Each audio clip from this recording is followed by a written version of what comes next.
Good morning sa gusto bitaw kanang hilig mga content creator diha ron dili na ta mag-worry nga di ko ka post kay kuan pwede na ta mag-post gabiing nako pero inag-appear na sa timeline nato kanang break time before alas 6 buntag alas 12 sa auto break time ug alas 5 sa hapon so ingani na ni siya mga call ani niya for example mag-post ko og reels ana ya mag-select ko og kani nga video.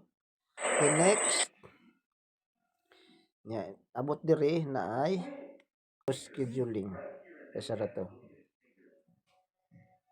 dira scheduling option post na kanina scheduling po mo na imong ikuan then imong i-select ning post later na kay ako na post now man so later na nimo kay aron makapili ka sa oras na then imong i-set for example unyang ugma pa nimo ikuan Sabado i-click nimo Saturday na pay oras na hmm.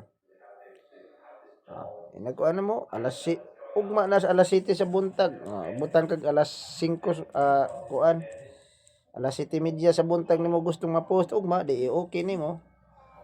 Mao na. Ya save. Kanin niya. Editonan pa po ni pero sample na ni na ha. Tangan na kuan da. Ya schedule. Po na nagposting na. Ana ra na siya. Sayon ra. Yeah.